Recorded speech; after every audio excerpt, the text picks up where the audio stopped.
Good afternoon, and welcome to our first session, which is really our first virtual Successful Aging Expo for 2020. It's our first session, and it's our first virtual session, so this will be really interesting and fun. Today's opening session is entitled Cannabis 101, Cannabis and Wellness. My name is Al Manzi. I'm also the president and publisher president and CEO for Prairie Mountain Media and publisher for the Longmont Times Call. Before we start today, I'd like to remind everyone to visit our sponsors, and you will see several times during this presentation the website to visit to support our sponsors and to also review the section and our expo. Today's presentation will take about 40 to 45 minutes. That will leave us about 15 minutes, perhaps 20 for question and answer period at the end. And our question and answer periods have been very vibrant in the past, so I'm hoping that all of you will take the time to ask some questions either in the chat or in the Q&A, which is at the bottom of your screen. And you can do that during the session. We'll retain all the questions and I'll moderate them at the end. Today's presentation is by Penny Komes. Penny is the Master of Public Health and Communication Manager for Terrapin Care Station in Longmont. So please join me today in welcoming Penny Komes. Hi, everybody. Thank you so much for logging on today to learn a little bit more about cannabis in your own life. I've been educating about cannabis for about 5 years now, so I'm really excited to bring some expertise to you guys and answer any questions that you might have. So let's just jump right into it.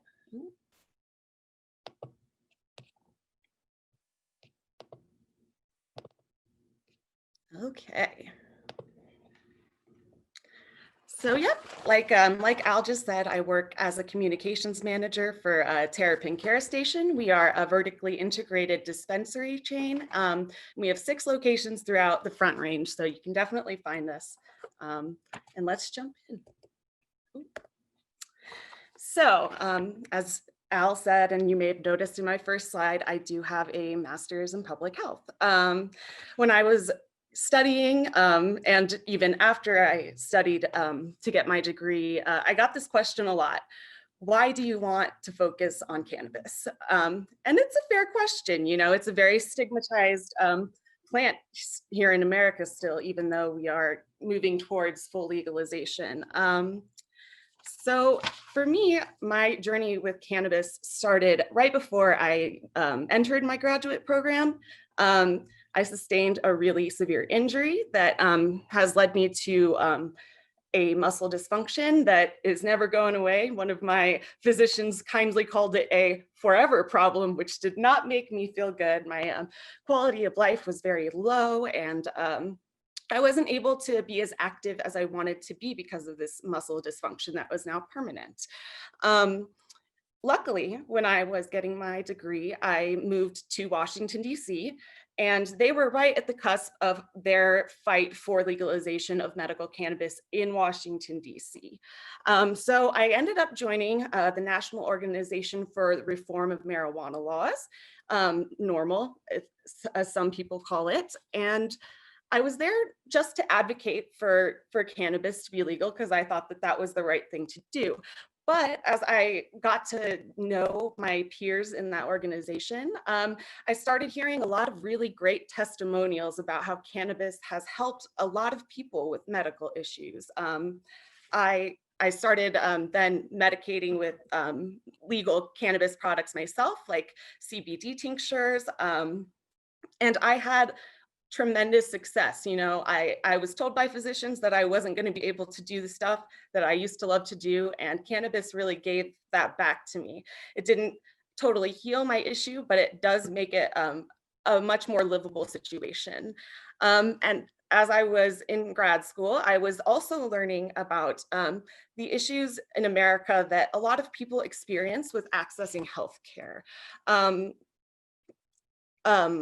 In America, you know, we have a kind of tricky system. I have a ton of my own peers that do not have health insurance. And even for recipients of Medicare, 1 in 5 Americans age 65 and older said that they had either skipped a dose of medication, skipped a medical test or a treatment, or put off going to the doctor because they had cost constraints.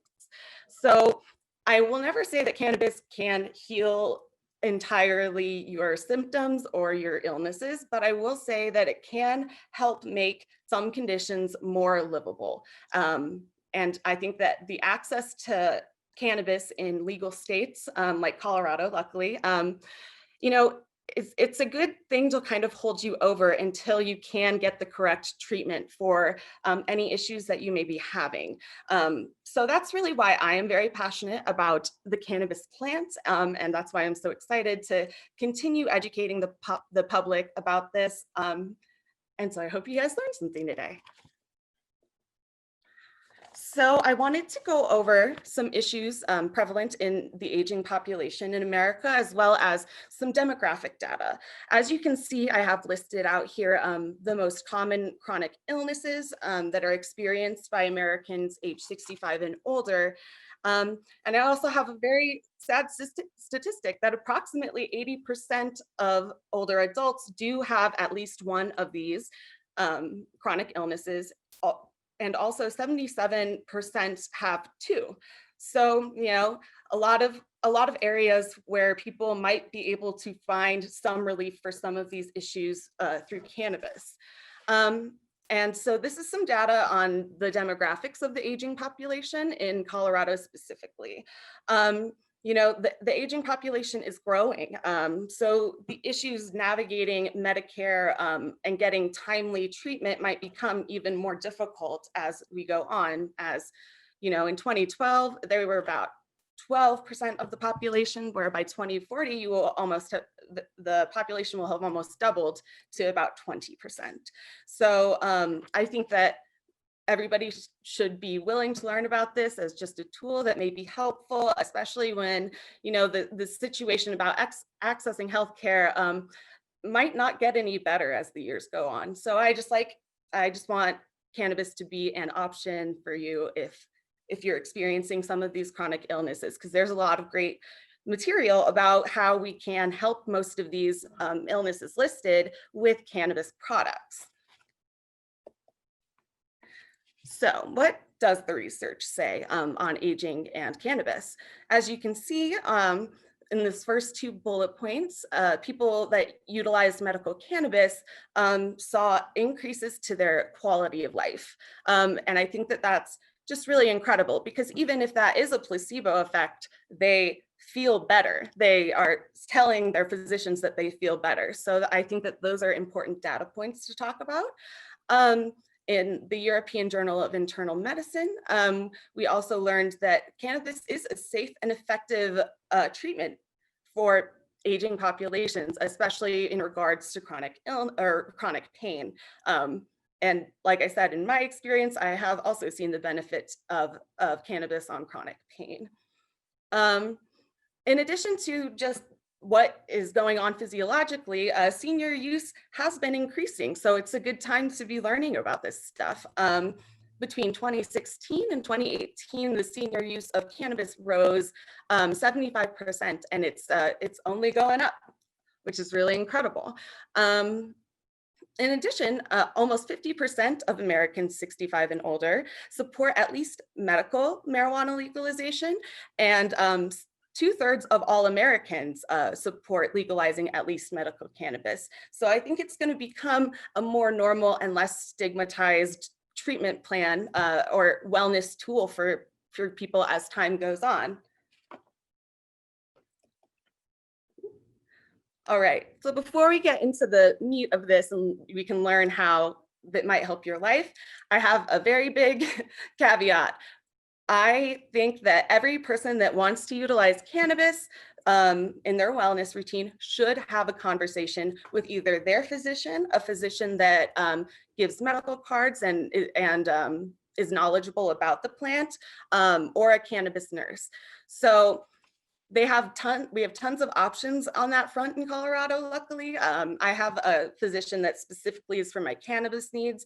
If you don't have that, I have a resource tagged at the very end of this conversation. It's called LEAF, 411, and it's in a hotline that is free, and you can talk to a registered nurse about cannabis use and if that is the right avenue for you. Okay. So I want to introduce you guys to your endocannabinoid system. And I say introduce because a lot of people are unaware that this exists in your body, in every single person. So it was discovered in 1992. And in layman's terms, the endocannabinoid system works to bring balance back to your life. When your fight, flight, or freeze reaction is tipped off, a lot of physiological things are going on with your body. You know, your heart is beating faster, you're getting inflammation all throughout your body. It's not, you know, it's a stressful thing. It's not doing good things to your body, or else you wouldn't feel terrible. So the endocannabinoid system just brings a little bit of balance back. And so you actually have two different types of endocannabinoid receptors throughout your body, CB1 and CB2. CB1 receptors are more in the brain, and they are throughout the body as well, but mostly CB2 receptors are throughout your body. In addition to everybody having an endocannabinoid system, your body is naturally producing endocannabinoids. There's two types, and they work, you know, to bring that balance back to your life and help your body deal with stressful situations. So, like I said in the last slide, your body creates endocannabinoids because that means they occur in the body, but there are other cannabinoids that you can get benefits from using cannabis products. So cannabinoids are a class of chemical compounds. They're found in the plant and they interact with your cannabinoid receptors found in your body. And it bears repeating, everybody has this endocannabinoid system. While it is something new maybe to you, your body is primed to kind of utilize this system to help out with your stress or your pain. So that's a little bit about cannabinoids, and we'll get into deeper ones in just a minute. Okay. So next, I want to talk about the ways that you can consume cannabis. You know, not everybody wants to smoke joints all day or anything. Some people don't want to ingest products. So we have lots of options for absorbing cannabis into your body. So as you see here, it's inhalation, ingestion, topical, and oral mucosal. Each of these methods has pros and cons, and so I want to talk to you a little bit about those. So first, on inhalation, you know, if you have prior experience with cannabis, it's very likely through this method. It's when you heat the cannabis and either get smoke or vapor, and then you just inhale it. This is a pretty quick acting method of finding relief. It's between 5 and 10 minutes. You can get strains that are not very high in THC, so you're not very intoxicated. But I know that I've encountered a lot of people in the aging population who used to utilize cannabis through inhalation, and so they just want to continue or go back to something that they feel very comfortable with. And so inhalation is one of the ways you can do that. So ingestion is next. It's the absorption of cannabinoids through oral ingestment. They are absorbed in your intestinal tract and metabolized in the liver.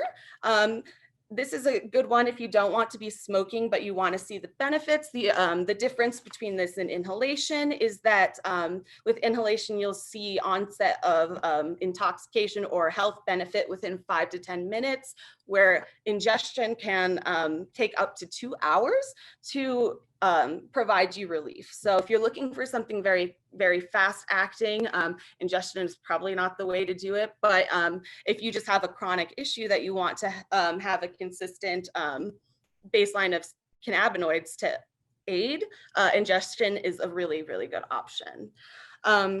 So oral mucosal, That's the absorption through the lining of the mouth and under the tongue. And even though you're putting it under your tongue, you feel the relief throughout your whole body. It's not a localized method of cannabis delivery. That it takes about 15 minutes to onset. You hold the product under your tongue and then you ingest it after a while. Lots of people will use tinctures, and this is the oral mucosal method of delivery. And then finally, we have topicals. Topicals absorb THC and other cannabinoids through your skin. This is a really, really great option if you have just localized pain. If you have one joint that's giving you trouble, I would recommend a topical. For me and my muscle spasms, I utilize topicals probably the most of any other product. And so now we'll get into the different cannabinoids as promised. So this one's a mouthful, so excuse me if it, if it takes me a second. Tetrahydrocannabinol, THC. This is the cannabinoid that I find most people know the most about.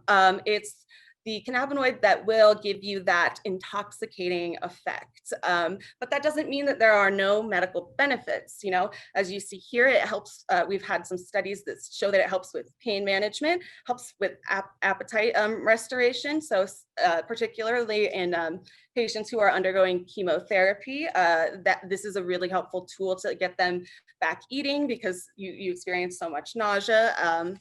Also helps anti-inflammatory. You know, just when you're stressed, your body is already just inflaming, whether or not you see any physical inflammation. So this helps out with stress.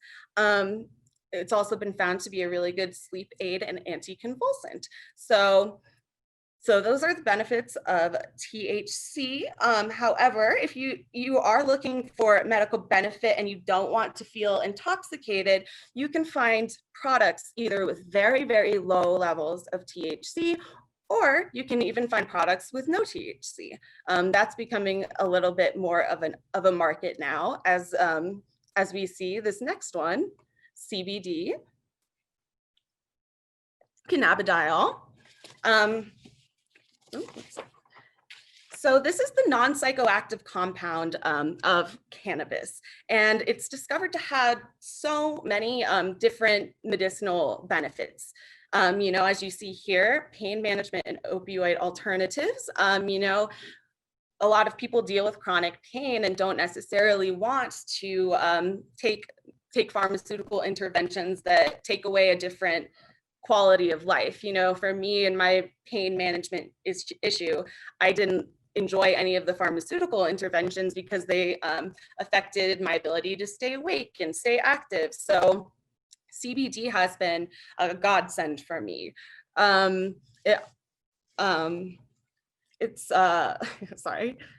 It also helps with glaucoma and arthritis and degenerative neural disorders like ALS. This is actually one of the bigger cannabinoids you're seeing out today. I actually saw a stand of CBD products in my gas station yesterday. So it's clearly a booming market. A lot of people are trying it, and I think that is a big indicator that a lot of people are seeing great benefits from utilizing CBD. So for CBD, you can get it isolated or in conjunction with THC if you go to a dispensary. As I said before, I utilize a CBD tincture. It's a 500 milligram tincture that just helps me regulate and have less pain throughout my day. And I take that daily. Again, with CBD, you can have topical products. If you rub it on the area where you are feeling pain or anything else, that you can get high CBD products that will help with the inflammation that is likely causing some of the pain. It helps the blood flow get a little more effective. You can also find CBD that you can vaporize. That's inhalation. However, because it's vaporizing, it's not getting smoke in your lungs. So it's a little bit of a safer option if you do have some lung issues, but would like to kind of smoke product. And then we also have a lot of strains that are high in CBD and very low in THC. And in fact, one of Terrapin's high CBD strains just made Westward's list of the top high CBD strains. It's called The Wife, if you want to check that out. The next one is Cannabinol, CBN. A lot of people who experience insomnia will be really comfortable with CBN. As you can see, it has a neuroprotectant ability, so degenerative neural illnesses, it helps with those. It doesn't cure, it just helps symptoms be more manageable. This one as well helps with appetite stimulation.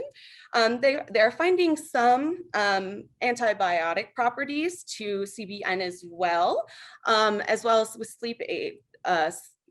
So if you're having insomnia, I recommend this as well. My fiance actually utilizes CBN patches, which you can find at Terrapin locations. And he just puts it on the bottom of his foot and it helps him fall asleep and stay asleep, which is his biggest issue. So it's really cool to see that in real time, helping someone out. Just a little fun fact, CBN was actually the first cannabinoid that was isolated and studied when they started researching the cannabinoids, because we had the endocannabinoid system, so in the 90s. Okay, so next one is Cannabigerol, CBG. This cannabinoid is pretty much found in almost every single strain of cannabis. So, if you ingest any products, you'll definitely get some CBG in there. It's one of the newer discoveries from studying cannabis. And there are extremely promising results in certain studies for certain issues.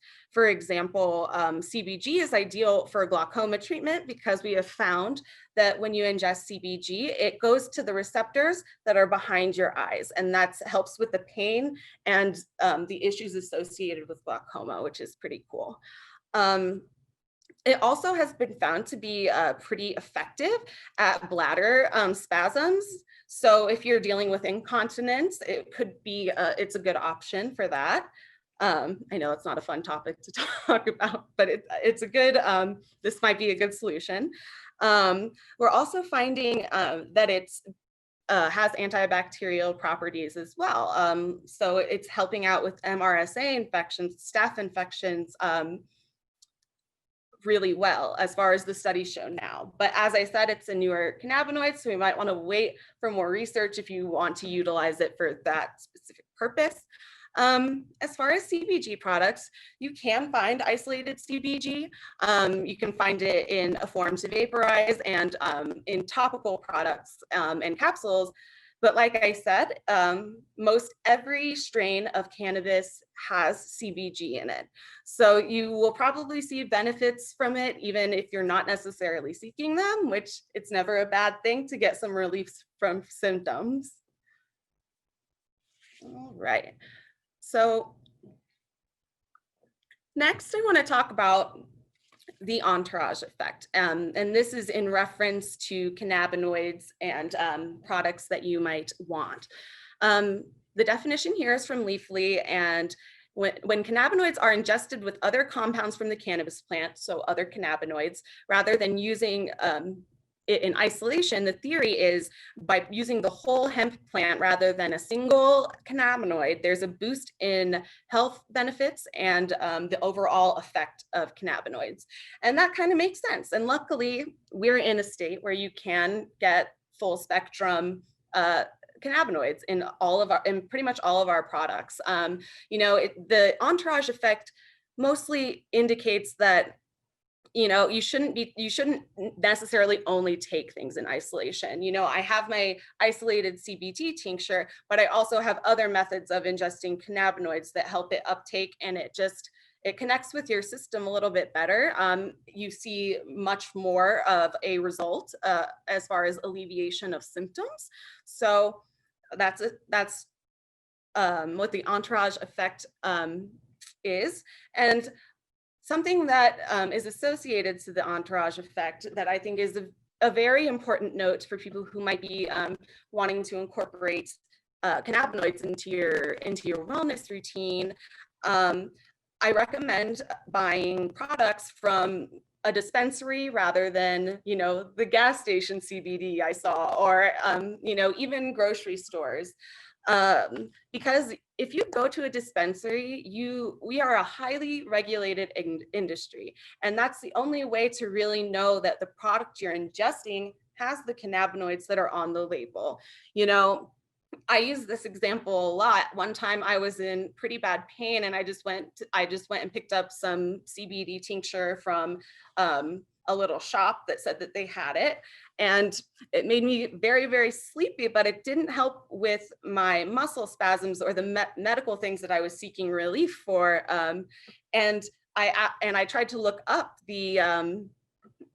the issue that it might have been. And apparently a lot of people are just selling melatonin products with the title of CBD products, because it does help you sleep, but it didn't help me with the other health issues that I was experiencing.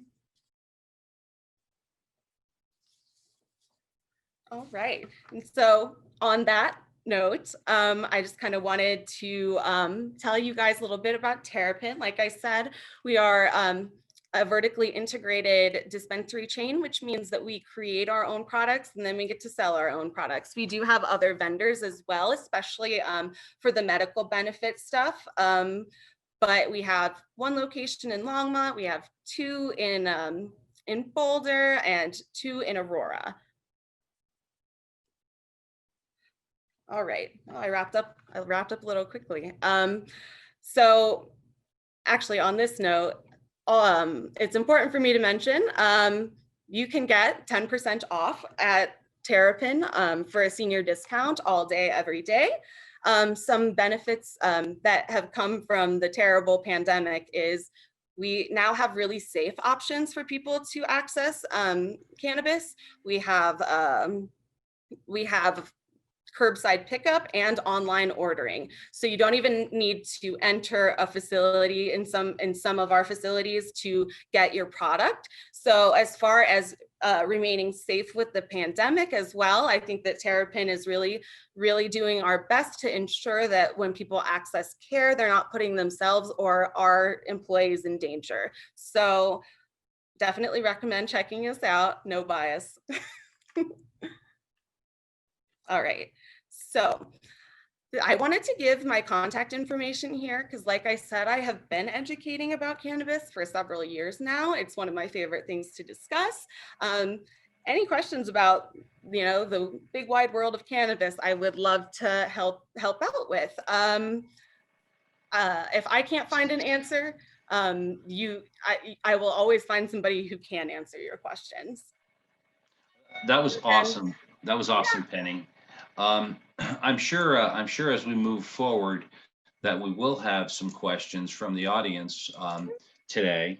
But let me ask you some questions that you addressed a little bit, but I think some people, because of the stigma of having grown up with the whole drug culture and things like that, there is some fear of going into shops. And you had mentioned you've got online or curbside ordering. Are people adapting to that? Yeah, so our online ordering, so we've actually had that for a while as an organization, but right when the pandemic hit us, I believe we had an 1,800% increase of online ordering in a month. So that was actually really incredible. I think it is helping more people feel a little bit less stigmatized if they don't, go in and spend an hour in the shop, like, having somebody bring out a brown baggie of your product rather than, having everybody see you. That's a way to kind of minimize any sort of negative stigma that may be attached to it. But I definitely understand the fears that people have when we did.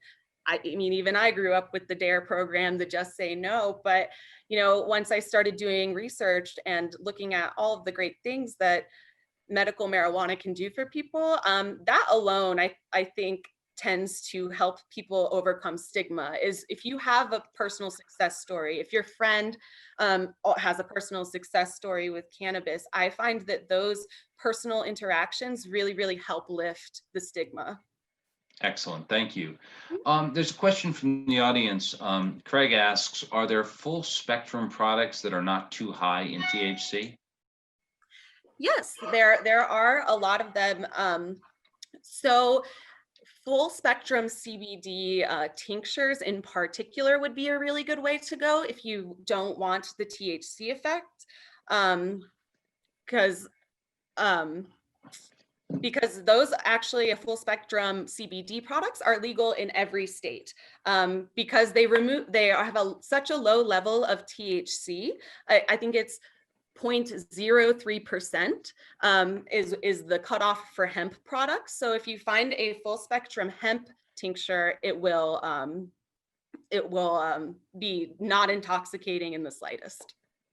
Excellent, thank you. You mentioned that the various ways in which the medical marijuana or marijuana can be ingested. Do you happen to know what the trends are? I mean, are you seeing more? I mean, inhalation was always number one, I would think. And what are we seeing now in terms of percentage of inhalation versus ingestion, topical or oral? Yeah, so the trend continues to be that inhalation is people's favorite method of delivery. Because it's so rapid? Yeah, and especially with some aging population members, you know, they used to have a relationship with cannabis, and what they probably got into cannabis doing is smoking the product. So some Mhm. people just want, you know, the comfort of something they know. And so is the trends moving though toward more ingestion, topical or oral? Um, yeah, so actually in response to the vape lung illness issue that we experienced Mhm. last year throughout the country, yeah, it did take a small hit on inhalation, but honestly, I believe that inhalation will has always been and will continue to be one of the more favorite methods of delivery, but we did see an increase in edibles during that period of time. Maybe you could talk a little bit about the edibles. Like, what are the various varieties that are available? I mean, when I grew up, it was you're going to make some pot brownies, but things have changed quite a bit. So maybe you could talk about that. Totally. Yeah, and that's the benefit of a legal market. Now we can dose edibles and you'll know exactly what you're getting. I have seen the homemade edible thing go terribly wrong because people don't know how to dose it out. The really cool thing about some products now is that they have what they call a microdose of THC in them. So that means that it's only 5 milligrams versus the general 10 milligrams. And it's a good way to kind of get your feet wet rather than jump in and maybe have a negative experience with the edibles. So I definitely recommend one of your first experiences with edibles. But again, I also have to say this, some people kind of mess up on the edibles because it takes, like I said, 30 minutes to 2 hours to hit your system. Some people, they don't feel immediate relief and believe that that means they should ingest more. That is not the solution. Just wait and it'll get you. And so talk about somebody new coming in. First of all, tell us about the staff and their training, and then talk about somebody new coming in, a new patient coming in, and what's that experience like in terms of what you might share with them and uh, go over that experience. Mhm. So I can to Terrapin's training. We have continuous training for our bud tenders. You know, we just did training the other day, and when we bring on vendors as well, we have the vendors come in and educate our our bud tenders on the products. So honestly, I can speak to Terrapin's expertise on this, but there are some dispensaries that don't necessarily care to educate their bud tenders on this stuff. You know, the education is usually just giving them a sample, and then they can talk about their personal experience, which is totally valuable information as well. But if you have a department going through continuing education, then that is probably one of the better places to access medication or marijuana. And so a new patient going in is going to be greeted by somebody who has good, solid knowledge and can give them a wide spectrum of information about all the various types of products and how they might impact them. Yeah, but as I said earlier in the presentation as well, they do have an organization called LEAF 411, and it's nurses who are educated in cannabis particularly, and how it will interact with your body and how it will interact perhaps in certain with certain medications. So you can also reach out to them. I really recommend, if people want to see the medicinal benefit of cannabis, I really, really recommend getting a med card. Getting your med card does help with, you get a one-on-one consultation with somebody, and they know, and then they can help you kind of navigate what you might find very helpful for you. I definitely recommend talking to a physician before going into the dispensary and expecting a bud tender to know, because sometimes they just don't. And it's whether it's a lack of training or they're a new bud tender. Sometimes it's not the best source of knowledge. Your physician or a physician that is learned in cannabis would be the best option. What's the biggest growth age groups that you're seeing at Terrapin? Is it the young groups, or is it middle aged, or is it older? It's actually seniors. Yeah, so that's your growth category. Yeah, that's the whole, I think industry wide, the market is trending towards more older people trying to utilize it. And I'm not sure if that is, again, because they're having issues navigating the healthcare system or that, but it is a growing portion of every cannabis state. So maybe you could talk a little bit about anxiety, because the old term with marijuana was that people actually had increased anxiety and could have increased anxiety. But you had mentioned that there's research now to support that some of the tinctures that are available may overcome that. So could you talk a little bit more about that? Yeah, so really what is probably causing intense anxiety with people when they ingest or inhale marijuana, it's probably a higher level of THC than your body will be comfortable with. When you feel intoxicated in a way that you don't generally feel intoxicated, then I totally understand why people get anxious. You know, a lot of people stop smoking entirely because they can't find a strain that won't make them anxious. But as I said, you can find very low levels of THC. You know, I think THC and CBN are the only ones that are going to have that are studied and have been found to have the intoxicating effects. So what you're really going to want to do is steer away from high THC products, and they have a ton of them these days. A lot of people are looking more for the medicinal benefits from CBD rather than the intoxicating recreational effects of THC. So what I recommend is getting a product higher in a different kind of cannabinoid rather than THC, because that really does help with feeling anxious because of the way that you're feeling, being unfamiliar. Maybe you could talk in that same way about pain management.